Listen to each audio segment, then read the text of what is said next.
Boa tarde, eu sou a Gabriela Ingrid, repórter do Viva Bem, e a gente está aqui com mais um UOL Entrevista. Dessa vez, o papo é ao vivo com o médico gerontólogo e epidemiologista Alexandre Kalash. Boa tarde, Kalash.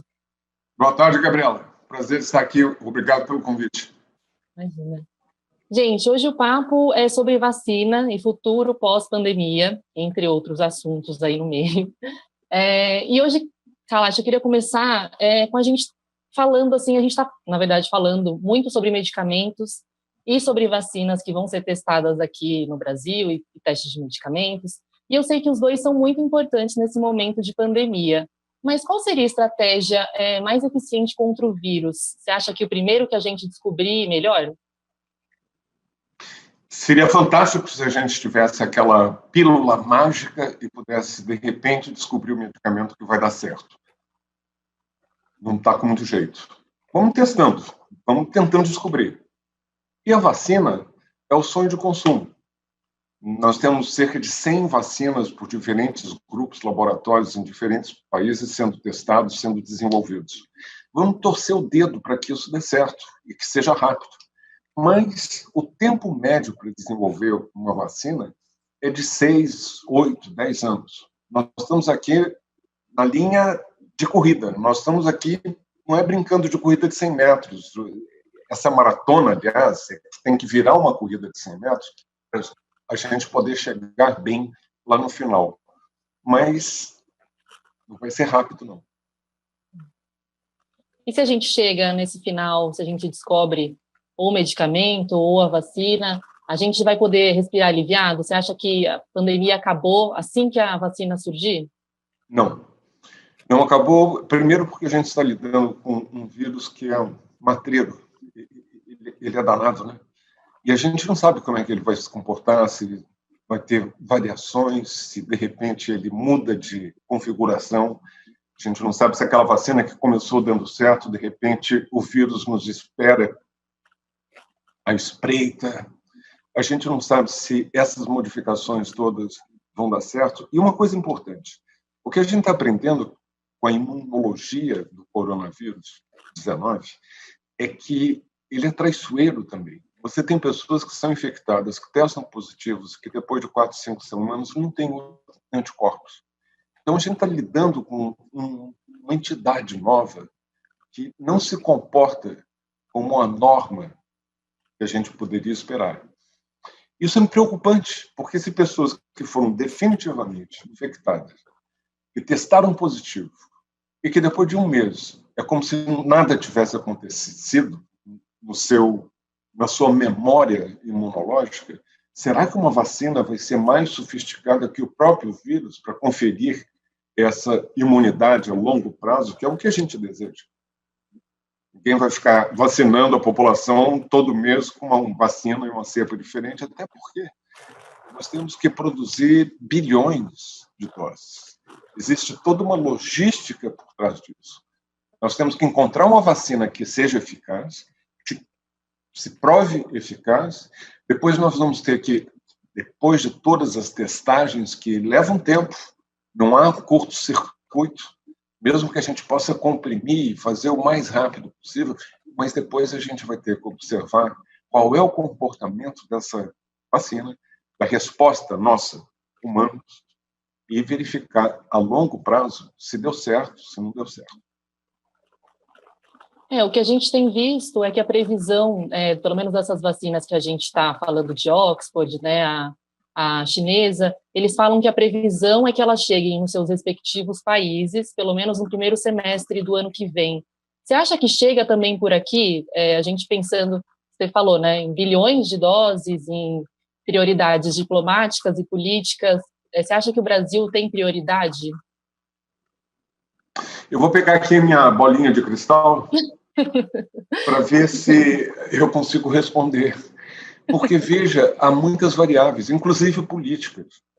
E, infelizmente, Gabriela, a situação concreta hoje é que o Brasil virou um Estado meio pária. Será que realmente essas entidades, instituições, países, laboratórios estrangeiros vão realmente dar prioridade para um país que não está levando a sério a pandemia? Ou será que você não vai colocar seu esforço e não vai priorizar países onde você espera que as autoridades sanitárias sejam realmente ouvidas. Nós estamos aqui falando de uma coisa muito importante, amigo. Nós estamos falando aqui de educação, não só básica da população, que é importante, muita gente que sai na rua porque não acredita, mas nós estamos falando também de letramento científico das autoridades que nos governam. Se você não tem uma compreensão para analisar os dados, para entender um pouco, o mínimo que seja de ciência, você não vai esperar que o esforço de outros países, laboratórios, são 100, resolva ser bonzinho com o Brasil. Senão, vamos deixar o Brasil, por enquanto, de lado, porque a gente já sabe que eles não levam as coisas muito a sério. Vamos concentrar o esforço para a gente poder medir o impacto daquilo que a gente está desenvolvendo em países, infelizmente, deixa eu dizer, claro, em países mais sérios. Eu fiz um especial recentemente sobre as vacinas e, pelo que eu entendi com até os especialistas que eu tinha conversado, é que por isso que é importante uma nacionalização de uma vacina, né? Da gente estar fazendo uma vacina aqui para a gente garantir pelo menos a nossa, se demorar muito, né? A gente esperar uma que não seja produzida aqui. E veja bem, mesmo nesse sentido, nós temos instituições fantásticas, como o Instituto Butantan, Fiocruz, para citar dois, que tem capacidade, inclusive, de produção e tem uma tradição de décadas. Mas o que vem acontecendo nos últimos anos? Depauperados, cada vez menos com apoio público para que elas possam sobreviver bem, continuar naquela tradição sanitária que sempre tiveram. Mas você não faz isso sem recurso. Você não faz isso sem investir no material humano. O material humano quem é? São os doutorados, os doutorandos, são os professores. Você não pode dar credibilidade se você faz intervenções de cima para baixo, como está acontecendo, talvez, agora com universidades federais, que também têm capacidade de fazer pesquisa. Você tem que fazer tudo com muito rigor para despertar uma coisa que está faltando no país e também o país olhado de fora, confiança. Nós temos que ter confiança nas nossas instituições, nós sabemos que nós temos a capacidade, essas instituições sanitárias que não foram ouvidas e continuam não sendo ouvidas, não é à toa que nós temos hoje um Ministério da Saúde, meu Deus, em plena pandemia, com 25 militares e nenhum sanitarista. Será que essas instituições vão realmente prestar atenção? Ou não seria o momento da gente fazer uma introspecção, aprender com esses erros do passado e falar assim, mais que nunca nós precisamos de ciência? Porque sabemos que a Terra não é plana. Nós temos que investir na ciência para que daqui a 2 anos, 5 anos, 10 anos, a gente continue sendo uma potência sanitária que já foi e hoje deixou de ser. Sim, Kalash. E pegando o gancho que você está falando dos questionamentos da ciência, eu queria saber de você se você acha que as atitudes dos nossos governantes podem confundir a cabeça da população.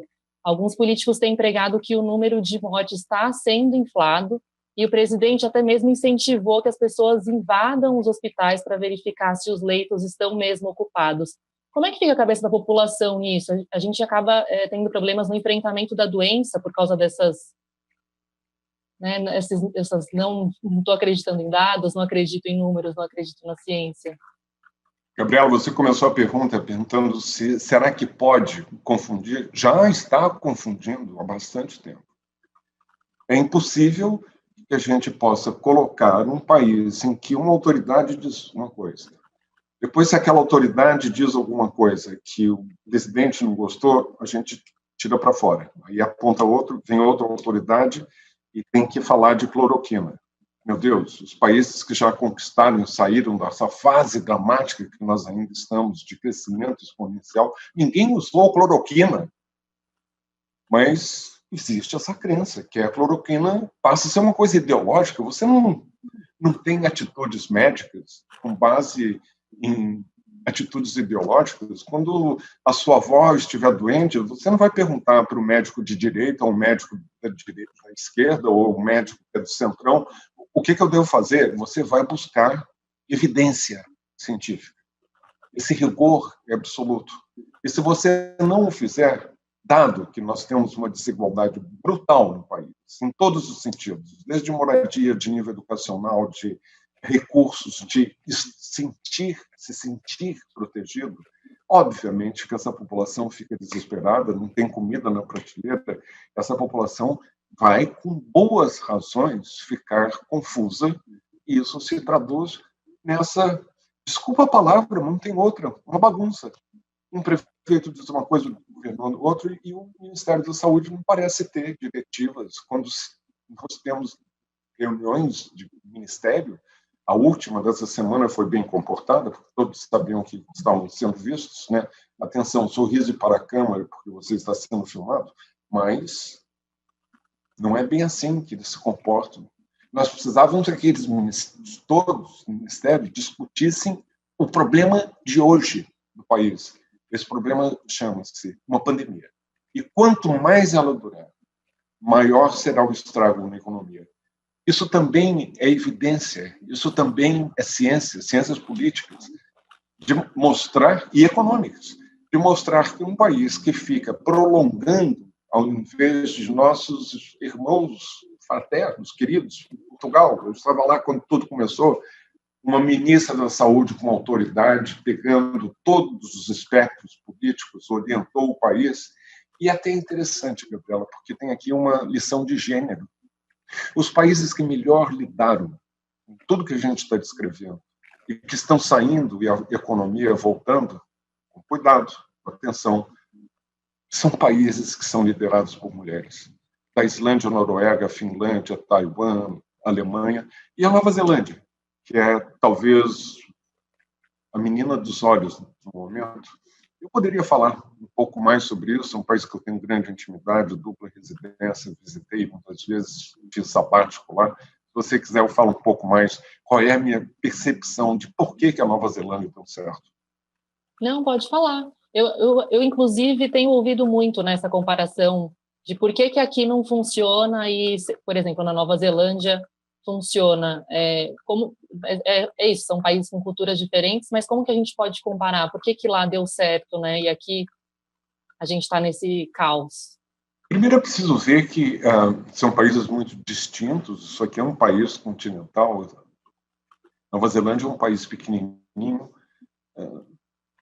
perdido lá no meio do oceano, a 3 horas de voo do país mais próximo.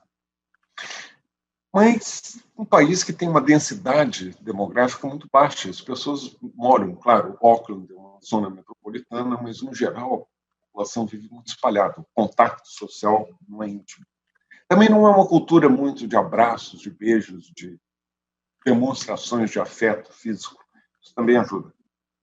Mas nós temos uma coisa importante. Nós temos uma primeira-ministra que entende de ciência, como a Angela Merkel, que observa a ciência, uma líder jovem, 42 anos, que respondeu de forma magistral quando houve um ato terrorista, um ano e pouco atrás, em Christchurch, que morreram centenas de pessoas, e ela foi impecável na conduta do seu país.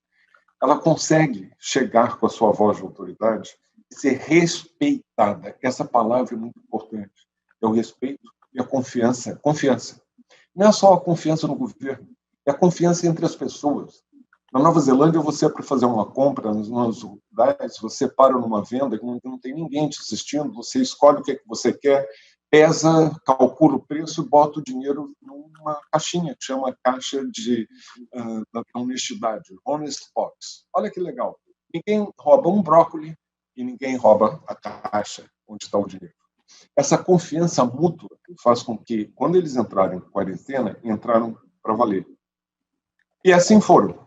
E foram testando, mas não só testar. Cada caso que eles descobriam, eles iam atrás para ver os contatos. Então, isso podia facilitar que você pegasse uma bolhazinha e fizesse com que essa bolha ficasse bem resguardada. O mais extraordinário é que 20% da população é maori. Não é que eles vivam em tribos, não é que eles vivam em reservas indígenas. Por sinal, as nossas estão sob ameaça agora com essa entrada né? Deixa a boiada passar, os mineiros ilegais também. Não, eles vivem espalhados, mas eles têm uma memória ancestral, Gabriel. Porque a tradição oral na cultura maori é muito importante. E de geração em geração em geração, eles vão repetindo, vão ensinando, aprendendo com o passado, coisa que a gente não faz no Brasil. Daí uma cultura diferente, uma tradição cultural muito diferente de aprender com o passado. Em 1918, com a gripe espanhola, a última grande pandemia, eles foram dizimados. E eles sabiam disso. Essa memória não foi apagada. E assim que eles descobriram que lá longe, lá na China, estava havendo alguma coisa estranha e que já tinha passado para outro país e tal, antes que o governo tomasse medidas, eles próprios entraram em quarentena e as taxas, que já são muito baixas na Nova Zelândia para a população como um todo, foram ainda mais baixas de casos, que dizer de mortes para a população maori. Veja como é importante o papel que nós, no final das contas, esses idosos que não servem para nada, já viveram, morre, é o destino daí, como que a gente pode, na reconstrução de uma sociedade, ou na preservação e proteção de uma sociedade, termos um papel importante. Concordo, 100%. Kalash, agora voltando um pouquinho para a história das vacinas, nas últimas semanas, a gente ficou sabendo que 2 vacinas de laboratórios do exterior vão fazer os testes da fase 3 aqui no Brasil. Só que a gente pode puxar uma questão em cima disso. Os argumentos usados por esses laboratórios é que os dados de novos casos e de mortes estão em ascensão aqui no país. Mas o que explica, então, a gente estar flexibilizando o isolamento justamente nesse momento que os casos estão subindo? Primeiro, obviamente, é uma incoerência, mas que, para quem está lá fora, o Brasil passou a ser um sonho de consumo para a gente testar a vacina, porque se nós estamos multiplicando os casos, infectando uns aos outros, e não observando a famosa horizontal, nós vamos multiplicar os casos. Então, vai ser muito melhor você testar essa vacina num país onde as coisas estão acontecendo, um laboratório vivo. Não que eu tenha orgulho de dizer isso, mas se eu fosse lá de um CEO de uma companhia privada ou de uma instituição pública que estivesse, e como estão, interessados em desenvolver rapidamente, o Brasil é um campo fértil. A esperança é que realmente, sobretudo agora, essa iniciativa de um laboratório chinês com o Butantan, o Instituto Butantan em São Paulo, que tem uma tradição e capacidade de produção de vacinas, quem sabe, pode ser que dê certo, mas a gente tem que olhar com cautela e não ser nada orgulhoso pelo fato do Brasil estar sendo escolhido, porque o que faz com que nós estejamos sendo escolhidos é que nós estamos já com o segundo número de mortes e continuamos em ascensão. Então, a infecção está sendo ainda disseminada. Opa, vamos para o Brasil, porque lá é um terreno fértil para a gente testar. Lamentável. Mas e o argumento da flexibilização? Essa flexibilização é que vai permitir que os laboratórios, para suas vacinas... Você acha que tem uma explicação justamente por trás dos testes? Tá. Exato, porque quanto mais prematuramente você flexibiliza, e depois volta atrás, e depois dá mais 2 passos, depois os donos do shopping botam pressão no prefeito do Rio, abre geral, e vamos abrir também os templos, porque senão os fiéis não pagam dízimo, e aí o templo vai ficar pobre. Então, tem muitas pressões políticas, econômicas, que faz com que você dê um passo para cima, daqui a pouco volta para trás. Não existe um plano geral, não existe diretrizes para o país como um todo. Ok, não vamos culpabilizar também o prefeito, o governador, porque a nível central não vem as orientações adequadas, nem transparência, nem mesmo contar direito o número de mortes. A gente está tendo direito agora. Fica de olho, hein? Porque estão sonegando, estão exagerando que é para me pegar. Poxa, não é isso, meu senhor. Nós não estamos exagerando nada. Na verdade, nós estamos subestimando. Nós sabemos que há muitas mortes que estão sendo notificadas, sobretudo nas zonas muito pobres, tem favelas, eu tenho amigos que trabalham com médicos de família, a duras penas, e eles estão revelando, e as próprias comunidades estão com seus sistemas de contagem de pessoas que morrem em casa porque sabem que se chegarem ao serviço público vão encontrar, desculpa, não tem vaga, fica ali no corredor, numa maca, e você acaba, você tem que morrer, eu prefiro morrer cercado do carinho da minha família do que morrer sozinho numa maca esperando uma vaga.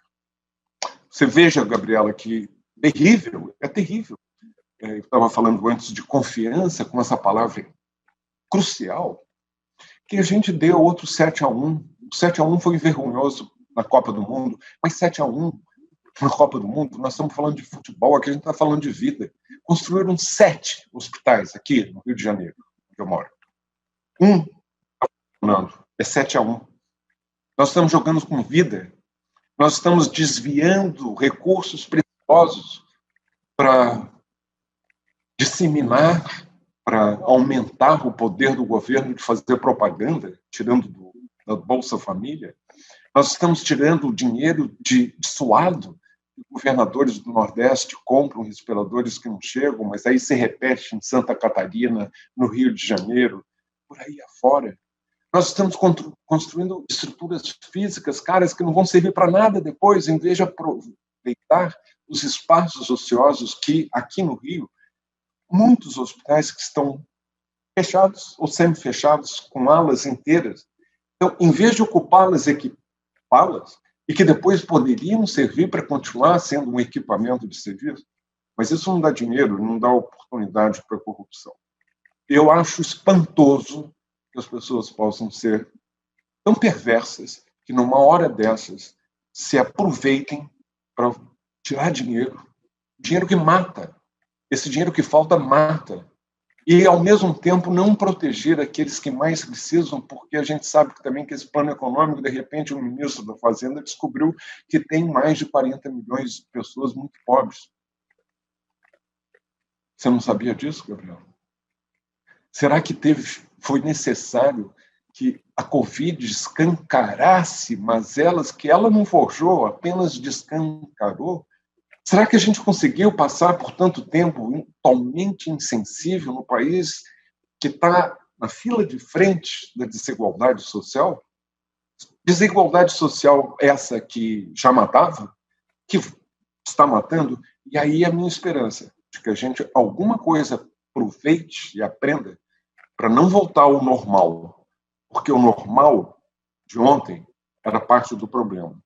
A gente possa aprender com isso que está acontecendo para realmente repensar os nossos valores, a forma como nós vivemos, o egocentrismo, o individualismo, a falta de sensibilidade. E isso está tudo mesclado com ismos. Está com o sexismo, vamos matar mulher, feminicídio alta, vamos matar mais pobres, a desigualdade matando, vamos matar mais negros. No Brasil, você tem o George Floyd a cada 4 horas só no Rio de Janeiro, que a polícia mata. E vamos matar mais velho. Eles já viveram, né? É destino. Esquecendo que nós vamos ser preciosos na hora de dar o salto para reconstruir uma sociedade que espero seja mais igual e mais justa. Em algum momento aí você citou também que a gente não tem a quantidade de dados suficientes até, né? As pessoas acham que a gente está escondendo, está falando que tem menos mortes do que a gente está falando, na verdade a gente acha que tem realmente mais.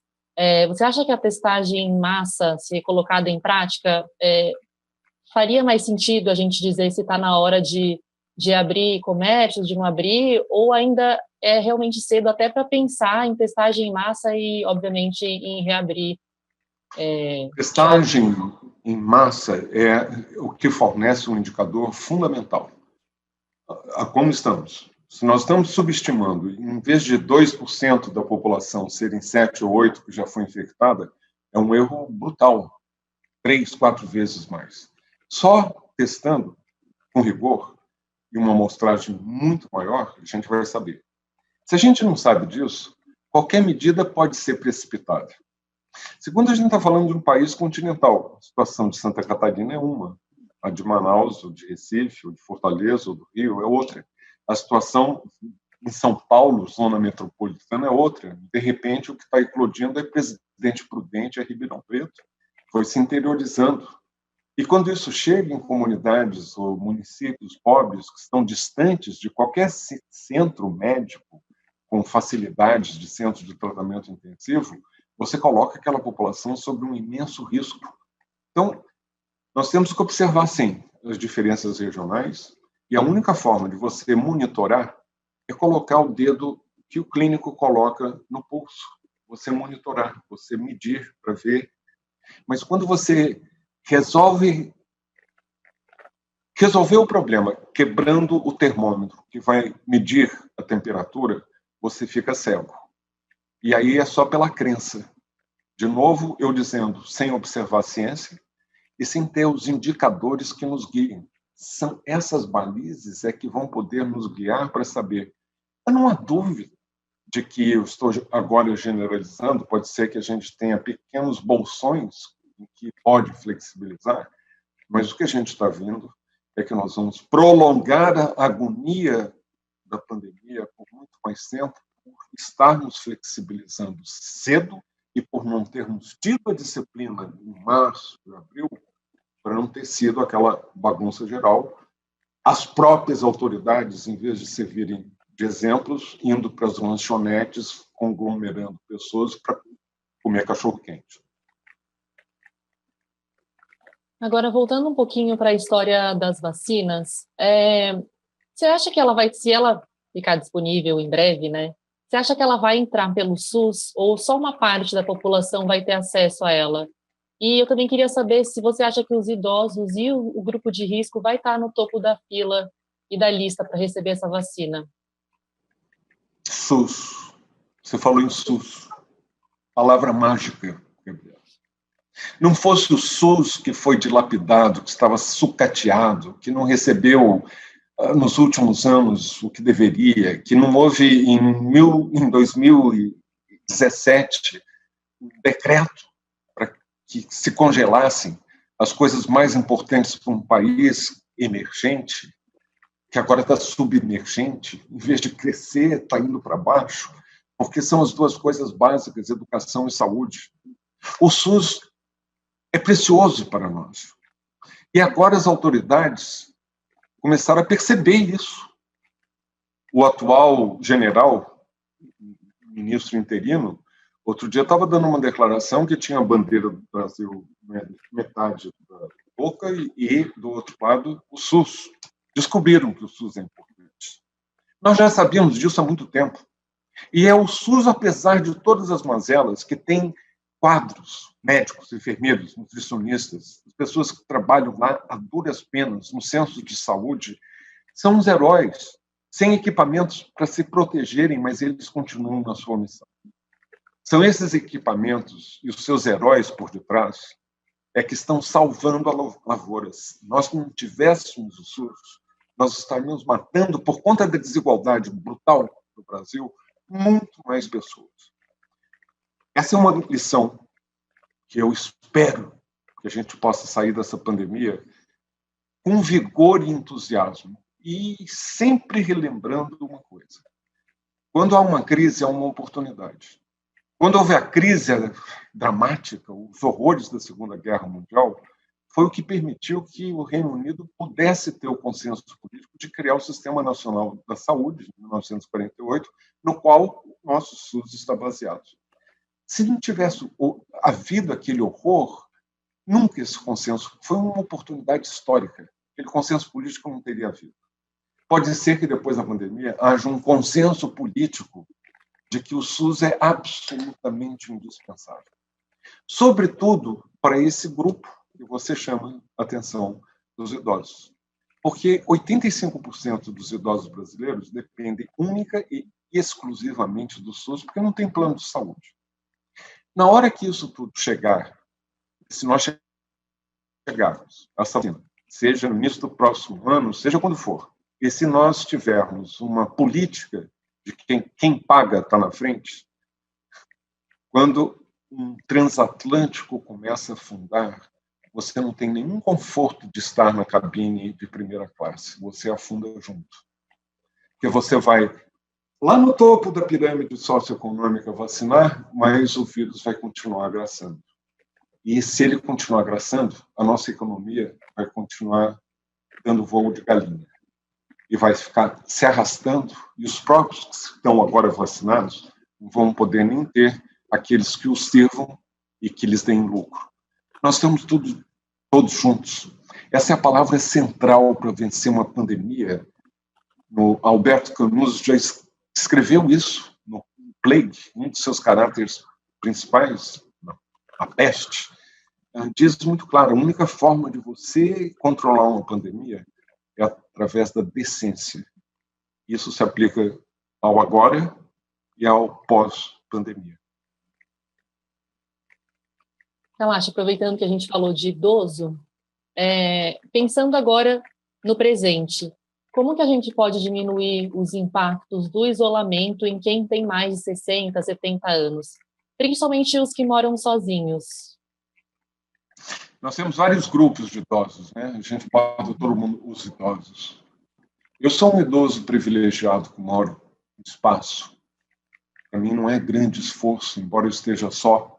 Eu tenho uma vista aberta para o mar, eu tenho espaço, eu tenho as facilidades, eu tenho comida na mesa. Esses são os idosos em minoria. Depois você tem 4,5 milhões de idosos que vivem sós, mas que precisam de alguma assistência e proteção para que eles próprios não se exponham.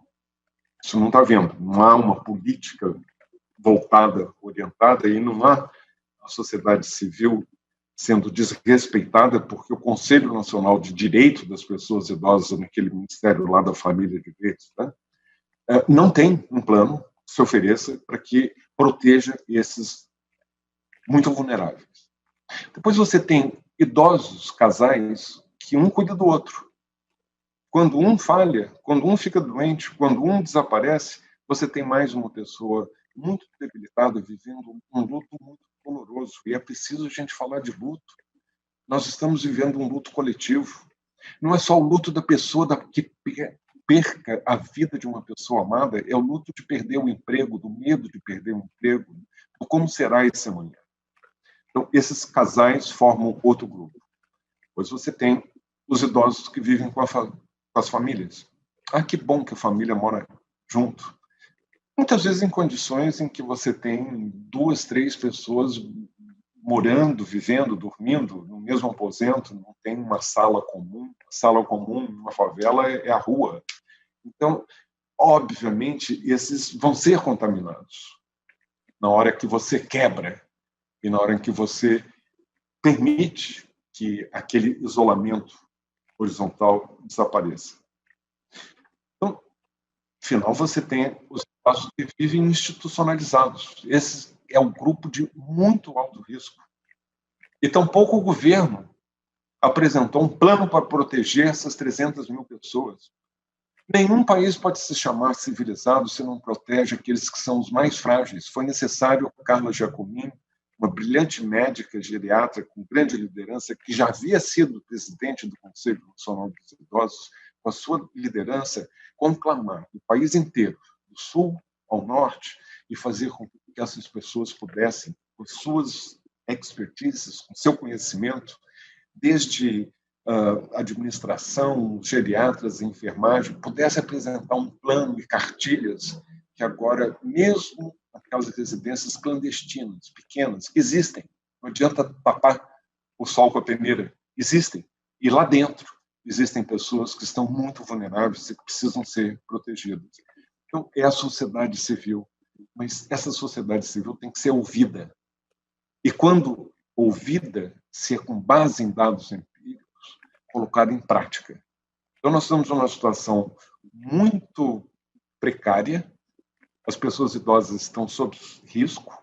Há pessoas do lado de fora que estão olhando para os idosos como eles fossem os culpados do que está acontecendo, quando, na verdade, eles são as vítimas. Agora mesmo, hoje, eu ouvi no noticiário que vão proibir o idoso de ir ao banco. Legal, não vai ao banco. E aí, como é que faz? vai para a internet, mas, meu Deus, eu não sei escrever, 30% dos idosos brasileiros são analfabetos, não por culpa deles, mas pelas mazelas da desigualdade social histórica, secular do nosso país. Mas não pode ir ao banco.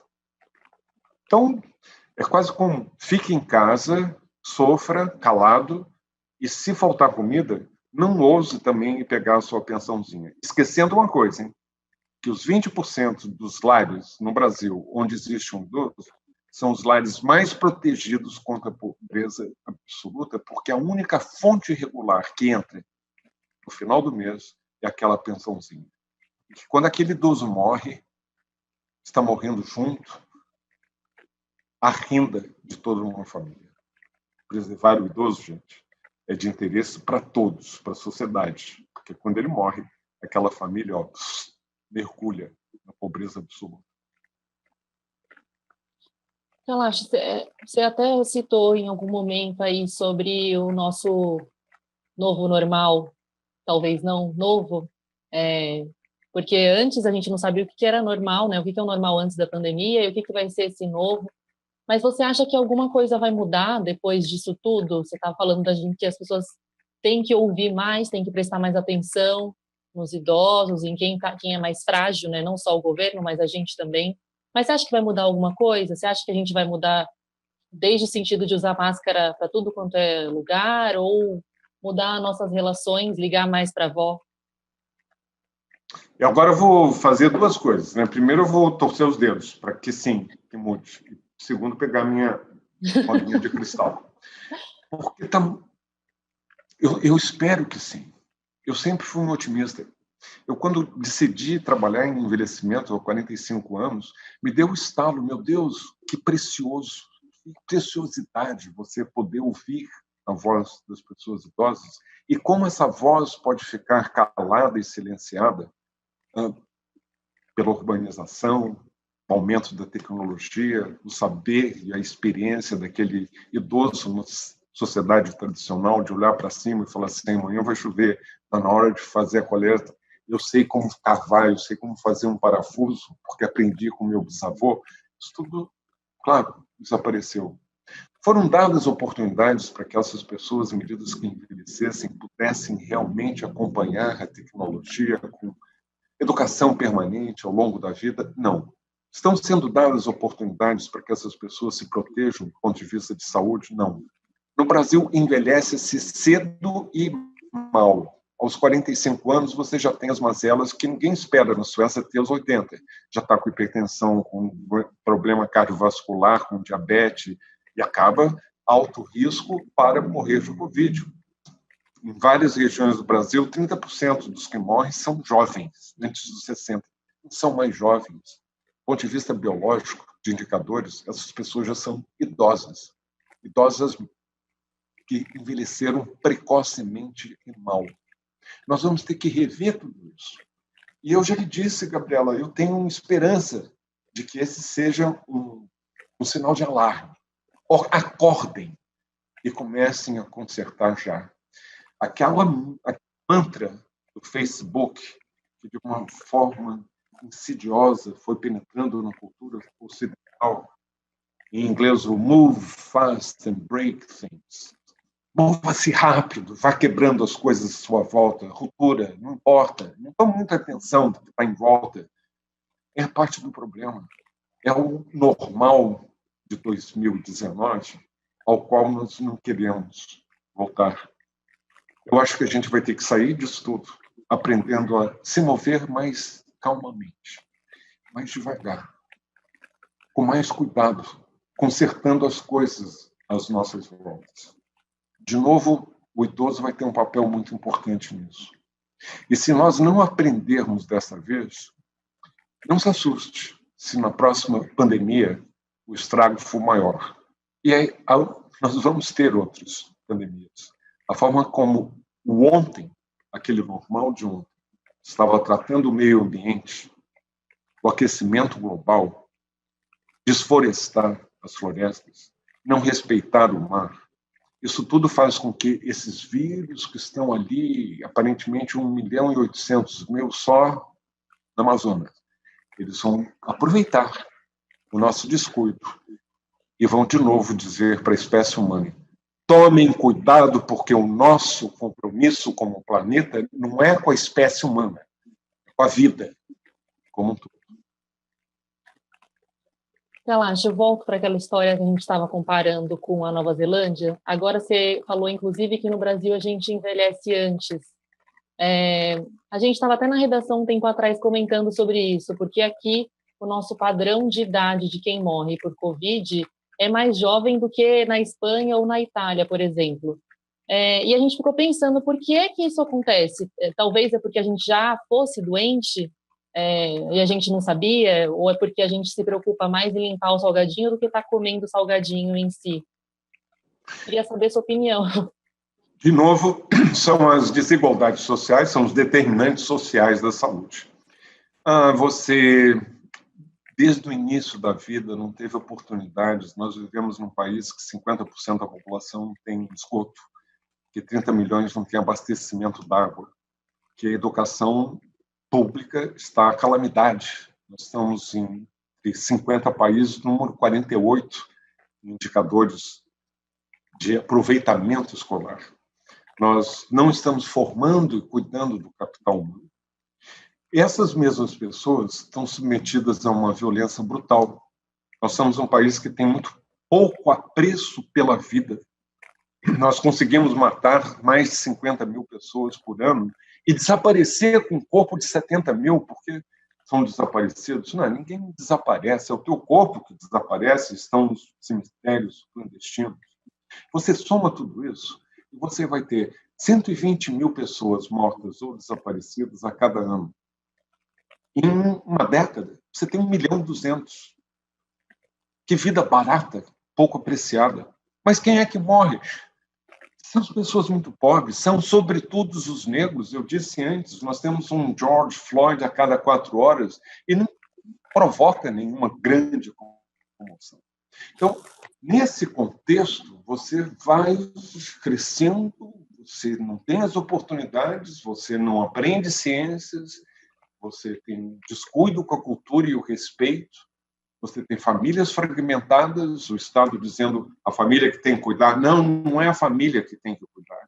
É um esforço comum, onde o Estado tem um papel muito importante. Não adianta o Ministério de Direitos Humanos dizer que de agora em diante nós não vamos mais contabilizar as mortes efetuadas por policiais, anunciado hoje. O respeito à vida, ele se reflete exatamente no respeito àquilo que é de mais precioso do que a sua vida. E quando você chega aos 20 anos, aos 30 anos, aos 40 anos, ouvindo, tem que comer brócolis, não tenho dinheiro para comprar açúcar, farinha, como é que eu vou comer brócolis todo dia? Tem que cuidar da dieta. A gente tem que empurrar com um orçamento baixo para poder chegar no final do mês com alguma coisa na prateleira para comer. Tem muita gente hoje sem nada para comer nas prateleiras das nossas favelas. Tem que fazer exercício físico, mas não dá. Olha, eu chego do trabalho exausto. São 2 horas de transporte público brutal. Chego lá, eu tenho que trabalhar hora extra e voltar para casa naquele mesmo transporte igual sartinho. Eu chego exausto. Não vai dar para fazer uma caminhada, para fazer um jogging. Legal. E é demais. Eu moro num lugar em que não tem calçada, está tudo esburacado, não tem iluminação. Se for mulher, então é pior. Nós temos feminicídio, 300 mil no ano passado, meu Deus. 300 mil abusos de mulheres, o feminicídio aumentando, país dos que mais matam mulheres. Se for LGBTI, então não pode nem reclamar, porque você não tem nem os seus direitos garantidos. Nesse contexto, em que o SUS também vai sendo dilapidado, você não pode ter estilos de vida e culpabilizar a vítima. Você tem que protegê-la, dar oportunidades para que as opções mais saudáveis sejam mais acessíveis, mais baratas e mais disponíveis. Quando você não faz nada disso, e aí você vai aumentando o número de obesos, e culpando obesos, olha que coisa feia aqui, gordo, nossa, não se cuida. Vai para a academia, mas que academia, meu Deus, não tenho dinheiro nem para pagar a condução para ir para o trabalho, como é que eu vou para a academia? Quando você coloca tudo isso, você pensa uma coisa fundamental que a Organização Mundial da Saúde repete há mais de 30 anos, e eu aprendi muito trabalhando lá há 13 anos. Saúde é criada no contexto do dia a dia, onde você mora, onde você trabalha, onde você dorme, onde você se locomove, onde você ama, onde você busca diversão, entretenimento. Aí a saúde é criada. Não é só no contexto da relação médico-paciente, não é só quando você vai na clínica de saúde. Há também uma questão de gênero, porque os homens se cuidam muito menos. Nós temos que estimular uma cultura do cuidado. Nós estamos envelhecendo cada vez com mais pessoas idosas que vão ter riscos de doenças crônicas. Nós temos que cuidar delas com compaixão. Você ouviu alguma vez alguma autoridade nos últimos anos falar em compaixão? Isso é coisa para gente fresca. Nós temos que falar, sim, de compaixão e fazer com que os homens acordem e não sejam para sempre belezocas que querem ser cuidados, mas não cuidar de ninguém. Conjugam o verbo assim: tu cuidas, ele cuida, ela cuida, vós cuidais, eu não tenho nada a ver com isso. Eu quero ser cuidado. Ora, é impossível que a gente peça agora, de novo, uma questão de gênero, que as mulheres trabalhem, tragam dinheiro para casa, cuidem dos filhos, depois cuidem dos avós, do pai, da mãe, do sogro e daquele marido mais velho, se é que vai ter ainda o marido ao lado. Aliás, uma coisa importante, sabe, Gabriela? Se você ainda não for casada, casa com um homem mais novo, porque vocês mulheres duram mais tempo. Não tem vantagem nenhuma casar com um homem mais velho e depois ficar viúva há muito tempo. São coisas que a gente tem que perceber que, com o envelhecimento, a revolução da longevidade nos obriga a repensar a sociedade. Então, eu acho que essa questão de ter mais doenças, do envelhecimento precoce, mal, é porque aquela hipertensão que começa aos 30 ou aos 40 podia ter sido prevenida, mas não foi, e que quando ela acontece, ela vai aos trancos e barrancos, não encontra a resposta adequada do serviço, não encontra o medicamento, desculpe, não tem, está faltando. E, de repente, aquilo que era uma hipertensão se transforma num derrame. Aquilo que era um diabetes que poderia ter sido controlado se transforma num pé amputado, numa cegueira ou numa insuficiência renal. Não é de interesse para ninguém, porque dói muito para a pessoa que sofreu tudo isso, mas dói também para o desperdício de recursos que deveriam estar indo para a saúde, para aumentar o nível da saúde, mas que acaba indo e sendo absorvido para remendar os estragos. Saúde é frágil. Você pode destruir muito rapidamente as conquistas do passado. E o nosso modelo, querido país, Estados Unidos, mostra isso muito bem.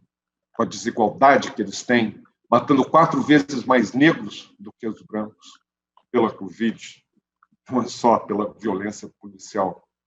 Em que as pessoas que estão morrendo são aquelas que vivem na periferia, longe de serviços médicos, que não têm um plano de saúde, porque milhões e milhões de americanos que não têm um plano de saúde, na hora que chega à porta do hospital, lhe é negado o acesso, mesmo que seja uma situação de urgência. É cruel. Eles gastam 18% do produto nacional bruto em saúde, que dá um per capita de $10.000 por ano. E deixa para trás milhões de pessoas, latinos, negros, que dirá os imigrantes ilegais. Nós estamos vendo o preço disso hoje na comunidade brasileira que vive em Massachusetts. São 400 mil, muitos deles apavorados, porque não têm o dinheiro, muitas vezes são, e não vamos culpabilizá-los, imigrantes ilegais, porque ninguém se torna imigrante ilegal por gosto. Você se torna imigrante ilegal porque você tentou ousar sair da pobreza. Sabe o que está acontecendo lá? Eles estão atravessando a fronteira na esperança de o Canadá os abrace e os ampare. Isso é cruel. E isso tudo é que leva ao condicionante, fazendo com que no Brasil 30% das mortes pelo Covid são porque são pessoas antes dos 60 anos que têm comorbidades, que são vítimas dessa situação social, que envelhecem mal e precocemente. Bom, Kalash, é isso. Você quer acrescentar alguma coisa? Quer deixar um recado para os seus fãs? Eu queria dizer assim, eu queria refrisar isso. Não nos olhem, pessoas idosas, como se fôssemos nós os causadores disso. Cobrem sim de nós a falência de nós não termos preparado para vocês mais jovens um mundo melhor. Eu sinto dizer isso, mas como ativista hoje idoso, eu quero fazer esse meia-culpa. Eu, pessoalmente, até que tentei. Eu fui ativista. Eu escolhi saúde pública por uma razão, para poder servir esse país. Quando ficou intolerável, porque nos anos 60 e 70, quem fosse entrar em saúde pública estava avisado pela ditadura militar, que hoje é negada, eu fui me reforçar. Eu achei que indo para a Inglaterra para fazer o mestrado, o doutorado, eu poderia vir com mais bagagem. Coisas aconteceram, oportunidades foram criadas, eu acabei ficando na vida acadêmica em Oxford, em Londres, terminei na UMS, mas nunca deixei de sonhar com o Brasil. Nunca. E por isso voltei. Para talvez travar a minha última batalha.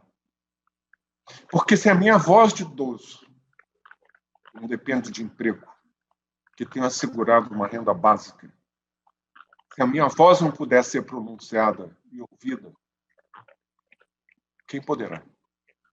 Vamos atravessar essa crise com uma percepção de que a gente pode fazer esse país melhor. Mas vai ter que ser com seriedade, com princípios científicos e com respeito a essa palavra que hoje está quase banida de direitos, de cidadanias. Essa percepção de que estamos todos juntos. Vocês jovens, nós mais idosos, vamos forjar uma solidariedade, uma empatia intergeracional. Depois de me escutarem, liguem para os seus avós. Alcancem aquele idoso solitário. Seja um vizinho solidário. Faça o que nas favelas as comunidades estão fazendo. Organizem grupos de apoio mútuo. Procurem fazer com que aqueles que estão com a prateleira vazia possam receber essa mensagem. Eu não estou abandonado. Eu não estou rejeitado. Eu ainda estou sendo abraçado. Se nós pensarmos nisso, unidos, nós vamos poder dar certo. E não vamos voltar para aquele ontem, que é grande parte do problema. Tá certo, Kalash. Muito obrigada. Obrigada a todo mundo que assistiu a nossa entrevista ao vivo. Até a próxima. Obrigado, Gabriela. Obrigado. Sempre à disposição de vocês. Obrigada a você. Uau!